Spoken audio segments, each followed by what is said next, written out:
Welcome back once again. In this lecture, we will discuss about transmission media या output media. So, let us start. तो सबसे पहले हम बात करेंगे वायर्ड मीडिया की. तो wired media is used to connect computing devices in a network. We can use the following wired media for this purpose. तो वीडियो में हम इसके ऊपर डिस्कशन कर चुके हैं, इसलिए हम डायरेक्टली जो वायर्ड मीडिया हम यूज कर रहे हैं उसी हम डिस्कस करते हैं. सबसे पहले बात करते हैं twisted pair cable. Twisted pair cable है, ये लोकल एरिया नेटवर्क के अंदर आप लोगों का यूज़ किया जाता है. इसमें कॉपर वायर होते हैं, दो वायर का पेयर होता है. ये 8 वायर्स और इसके थ्रू RJ45 कनेक्टर है, हम कनेक्ट करके लोकल एरिया नेटवर्क में 100 मीटर की विदाउट एनी रिपीटर हम इसको नेटवर्क को कनेक्ट करने के लिए यूज़ करते हैं. अगर 100 मीटर से ज़्यादा दूरी है तो बीच में हमें एक रिपीटर डिवाइस लगानी पड़ती है. This is twisted pair cable. ये फोटो देख रहे हैं, हमारी कंप्यूटर लैब में जितनी भी नेटवर्किंग हो रखी है, जितने भी हमारे CCTV कैमरे चल रहे हैं, उन सब में यही ट्विस्टेड पेयर केबल हम. ठीक है. अगला है हमारा कोक्शियल केबल. कोक्शियल केबल ये भी डिजिटल वीडियो सिग्नल ट्रांसमिशन के लिए यूज़ किया जाता है, बहुत पॉपुलर है. और इसका जो ज्वलंत एग्जाम्पल है वो आप अपने घरों में जो डिश टीवी है उसके जो वायर आ रही है, ठीक है, वो ले सकते हैं. वो कोक्शियल केबल है. ठीक है. ये काफ़ी स्ट्रॉन्ग केबल होती है, कैट 5 कैट 6. ठीक है. और इसके अंदर जो है डिजिटल वीडियो सिग्नल को ले जाने की बहुत क्षमता होती है. ठीक है. तो इसलिए आमतौर पे पहले जब हम प्लेन यूज़ करते थे तो उसके अंदर भी का यूज़ होता था, लेकिन आजकल इसके बजाय कोक्शियल केबल को ज़्यादा प्रीफर किया जाता है. कि इसका भी यूज़ होता है लेकिन इतना नहीं होता जितना कोक्शियल का होता है, क्योंकि वो बिल्कुल मल्टीपर्पज़ और आसान केबल का मैकेनिज्म. के बाद अगला है हमारा फाइबर ऑप्टिक्स. फाइबर ऑप्टिक्स है जो केब ऊपर की जो दो केबल आपने देखी है, ट्विस्टेड पेयर और कोक्शियल केबल, ये कॉपर वायर होता है दोनों में. तो कॉपर वायर की वजह से इसके अंदर लाइटनिंग है, बैड वेदर है, ग्राउंड के अंदर जब ये होता है तो नॉइज़ और डिस्टरबेंस बहुत ज़्यादा होता है. ठीक है. इसके विपरीत ये जो फाइबर ऑप्टिक है, इसके अंदर इलेक्ट्रिक सिग्नल गमन नहीं करते, इसमें लाइट सिग्नल होते हैं. ठीक है. और लाइट सिग्नल है, उसमें करंट वरंट का कोई ख़तरा नहीं है. ठीक है. A fibre optic cable is a network cable that contain strand of glass fiber inside an casing. They are designed for long distance high performance data networking in telecommunications. Compared to wired cable, fiber optic cable provide higher bandwidth and transmit data over long distance. Fiber optic cable support much of the world's internet, cable television and telephone system. अभी वर्तमान में जितनी भी telephone की जो cabling की जा रही है, अंडरग्राउंड केबलिंग, उन सब के अंदर फाइबर ऑप्टिक्स का यूज़. और वायर्ड मीडिया के अंदर अगर किसी की सबसे ज़्यादा स्पीड है डेटा ट्रांसफ़र की तो वो फाइबर ऑप्टिक की. ठीक है. तो चलिए आगे बढ़ते हैं. Wireless media. वायरलेस मीडिया भी नेटवर्किंग के अंदर आजकल बहुत पॉपुलर हैं. लोग जब देखो तब वायरलेस की बात करते हैं. तो वायरलेस मीडिया कौन कौन सा यूज़ किया जाता है, इस पर हम डिस्कस करते हैं. सबसे पहला इसके अंदर है माइक्रोवेव सिस्टम. माइक्रोवेव सिस्टम के अंदर दो बड़े बड़े स्टेशंस होते हैं, उसके बीच में लाइन ऑफ साइट के रूप में एक रिसीविंग स्टेशन और एक सेंडिंग स्टेशन, उसमें लाइन ऑफ साइट के रूप में ये डेटा ट्रांसमिशन करते हैं। ये थाउजेंड्स ऑफ सिग्नल्स एक साथ ट्रांसफ़र करते हैं। अगर इन लाइन ऑफ साइट के अंदर बीच में अगर कोई ऑब्स्टेकल आता है तो ये उसको पार नहीं कर पाते, तो इसको फिर अदरवाइज लेके रिपीटर यूज़ करके करना पड़ता है। ठीक है, और यूनिडायरेक्शनल होते हैं। ठीक है, जैसे रेडियो फ्रिक्वेंसी है, उसकी कोई डायरेक्शन नहीं है, वो सभी डायरेक्शन में चलती है। लेकिन जो माइक्रोवेव की जो फ्रिक्वेंसी है वो यूनिडायरेक्शनल है, एक डायरेक्शन में। ठीक है, तो वर्तमान में जो टेलीफोन के जो टावर आप लोग देखते हो बड़े बड़े, वो सारे के सारे माइक्रोवेव सिस्टम के हैं। ये डायग्राम देखिए, इसके अंदर एक हमारे पास ट्रांसमीटर है, एक हमारे पास रिसीवर है। ठीक है, बीच में लाइन ऑफ साइट के अंदर वायरलेस ये 25 से 30 किलोमीटर की दूरी में सिग्नल ट्रांसफ़र करते हैं। मोबाइल नेटवर्क तो हर चौथे पाँचवें किलोमीटर के बीच में लगाया जाता है फॉर बेटर कनेक्टिविटी, है ना।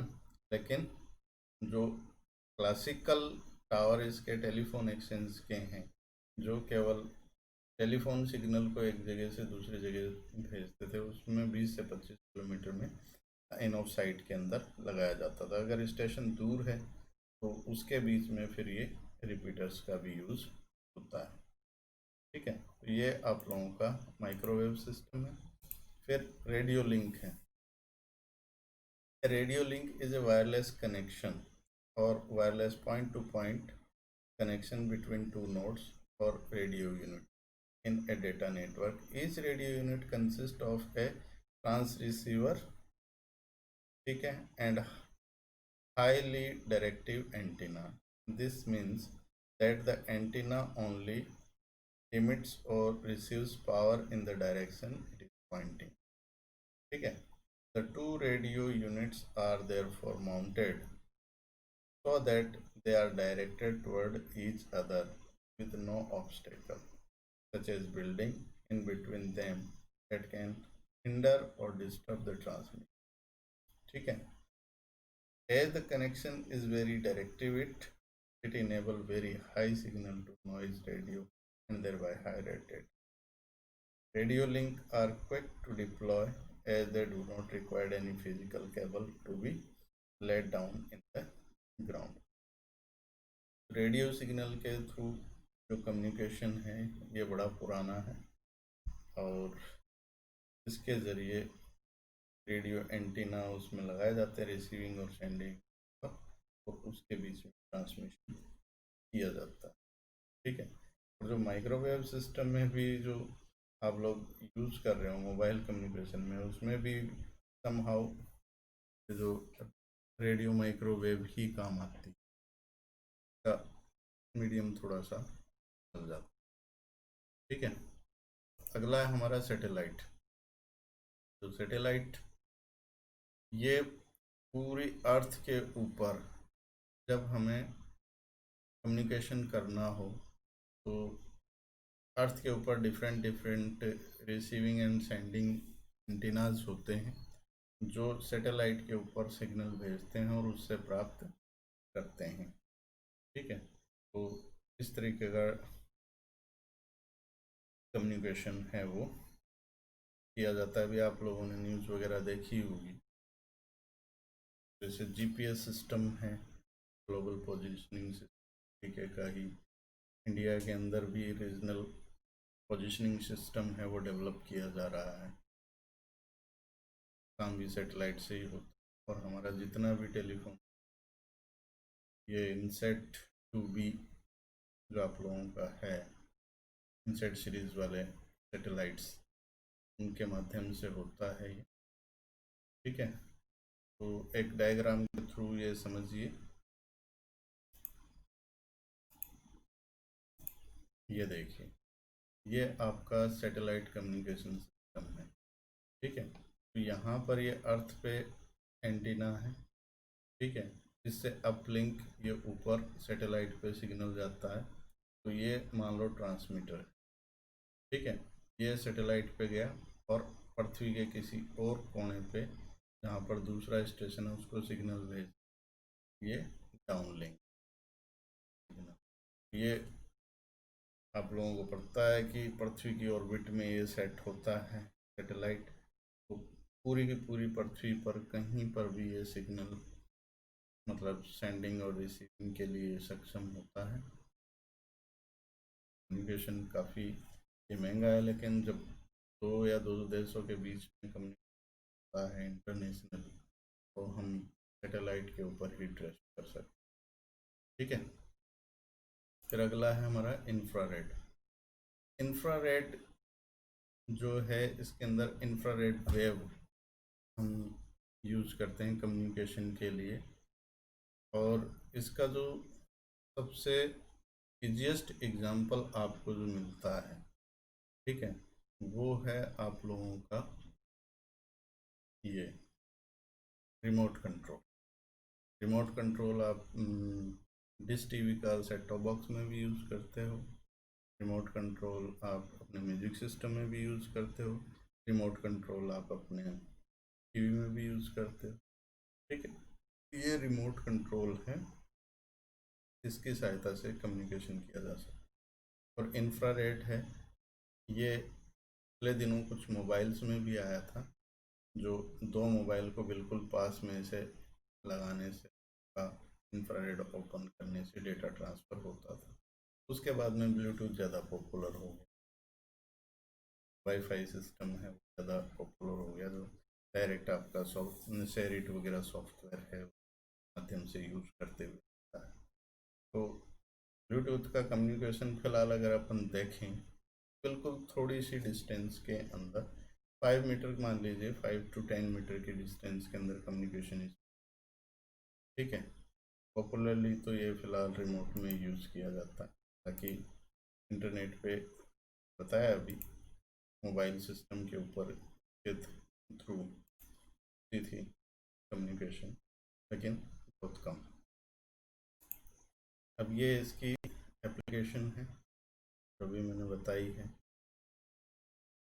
रिमोट कंट्रोल में यूज़ होता है, वायरलेस लैन में यूज़ होता है, मॉडेम कीबोर्ड वगैरह इसमें होता है, नाइट विजन सिस्टम। फिर उसके बाद आता है आपका ब्लूटूथ।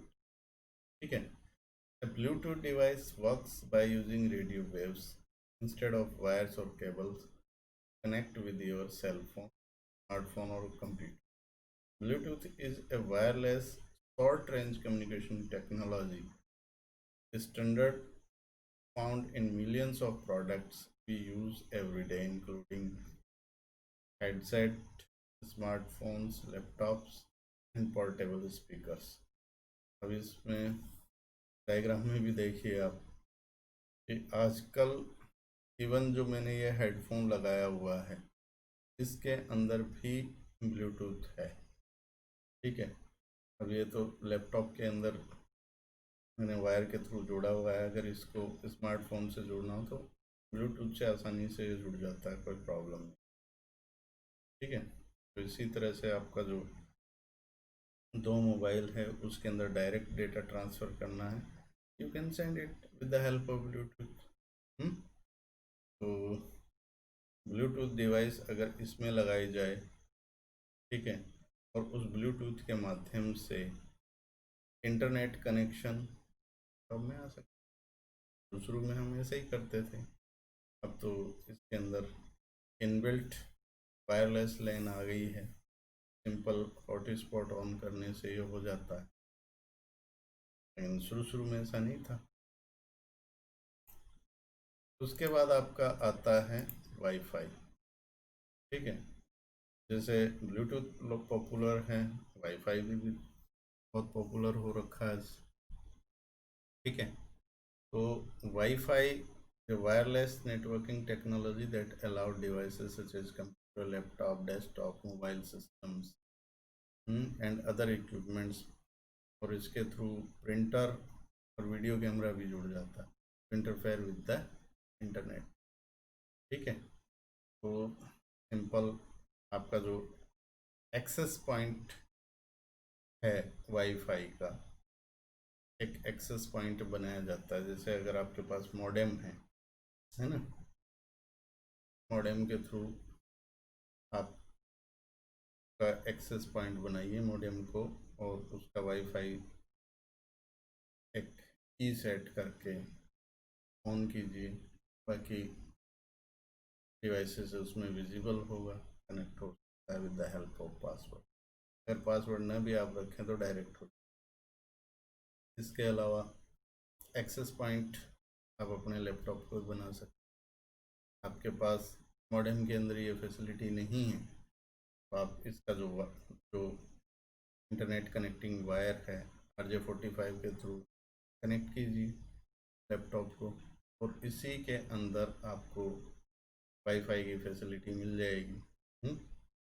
एक्सेस पॉइंट बन जाएगा, उससे आप अपने मोबाइल को कनेक्ट कर सकते। ठीक है, तो ये आपके कुछ एप्लीकेशंस थी जो हमने आज डिस्कस की है। इसके अंदर ये नेटवर्किंग मीडिया है जिसका हम डायरेक्टली और इनडायरेक्टली, ठीक है, आई होप कि ये लेक्चर आपके पसंद आया होगा। ठीक है, अब इसके बाद इसके कुछ ये असाइनमेंट हैं, ये आप नोटबुक में कर लीजिएगा। ठीक है, और अगर किसी टॉपिक के अंदर कहीं कोई दिक्कत आए तो मुझे संपर्क कीजिए और I will explain. Thank you very much.